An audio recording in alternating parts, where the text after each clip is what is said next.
analysis, and we'll start with Arsenal, who survived a real scare against Wolves, 90+4 on the clock when an own goal went in. How significant, Jamie, might this goal prove to be, do you think? Huge. It was. It felt like, mentally, psychologically, if this had been a draw, you'd almost listen to some Arsenal supporters, even pundits after the game, talking about they felt that almost like the title was at stake on this game. And I've said this before on the back of last week, where they reacted late on to conceding a goal.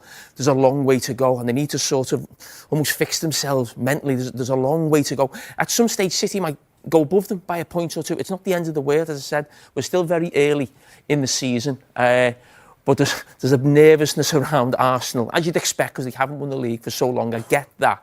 But they're going to have to curb it between now and May. How do you see it, Olivier? Is this the season that Arsenal are going to end this long wait? Hopefully, I wish them. But usually we used to get nervous around February or March. And I remember when Leicester won the title in 2016, we collapsed a little bit in that time. So if Arsenal is able to keep the rhythm and the race with City probably until mid-March, I would say. Olivia, can I ask you, when you say how it affected you mentally at that stage, are you talking about the squad of players in the dressing room, or are you talking about actually the crowd and sort of the atmosphere and everyone getting a little bit nervous about actually losing what they had? Can you say again? Sorry. Sorry.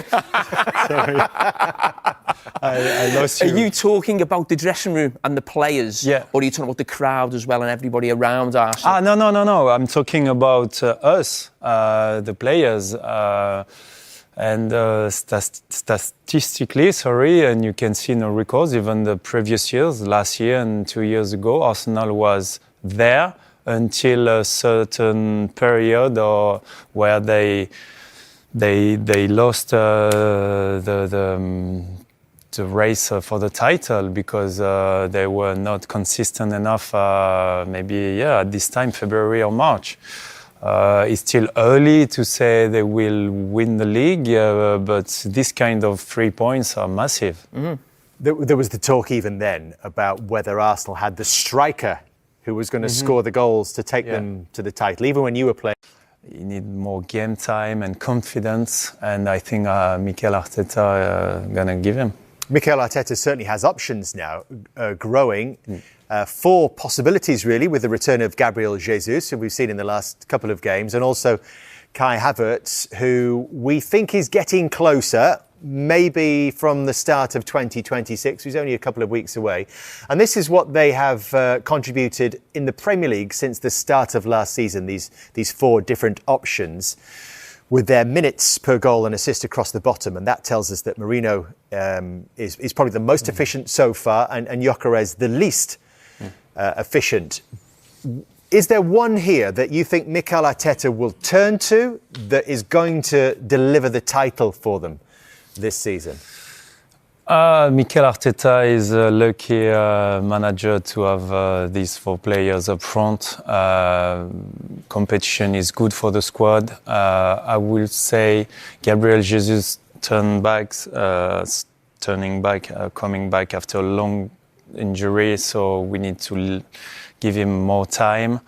Kai Havertz, more or less the same. Merino is doing a good job also up front, even if he's not a proper number 9. And I want to see as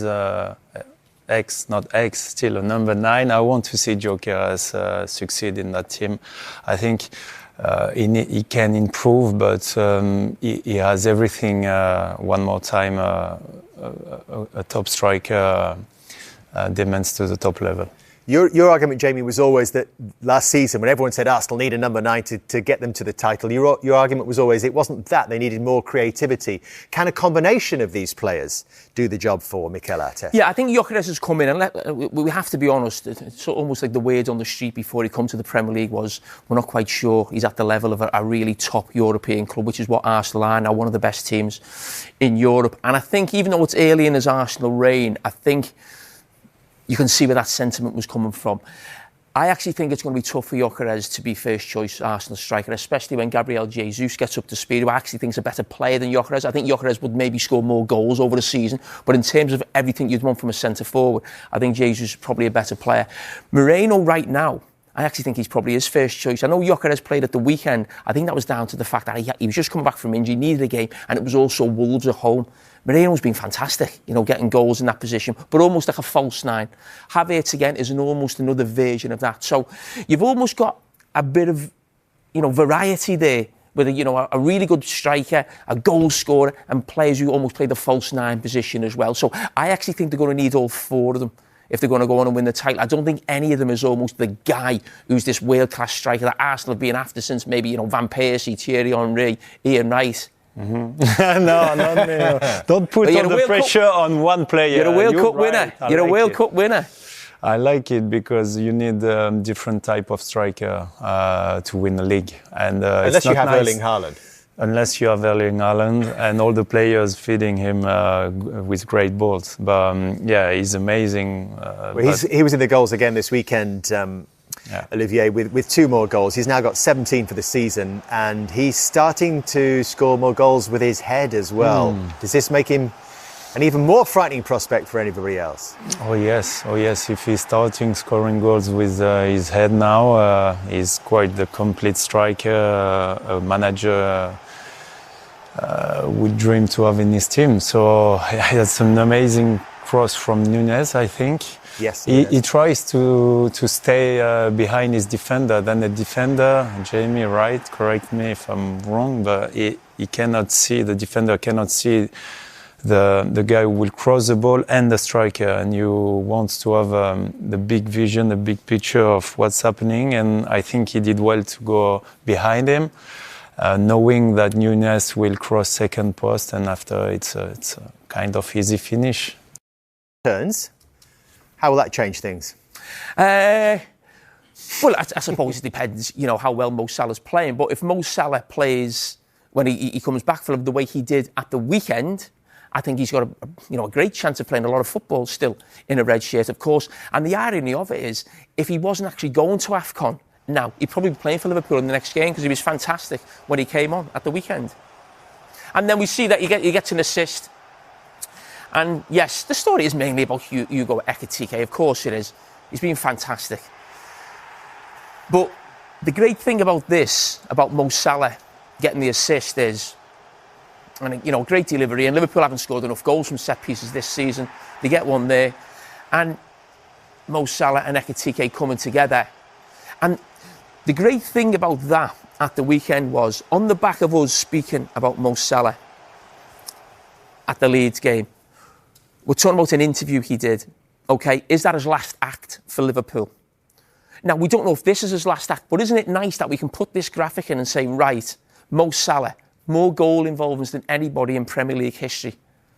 We're talking about, as I said last week, a world-renowned superstar, a superstar of the Premier League, a superstar for Liverpool. And I'm just thinking, maybe, who knows what's going to happen in the next few weeks when he's at AFCON. But it's much better that we're looking at that rather than dissecting an interview outside Ellen Road, basically, in terms of what is he doing as a Liverpool player, and is this his last sort of contribution? Jamie Carragher has weighed in on the Premier League title race, and once again the spotlight falls on Manchester City as the team everyone must chase down.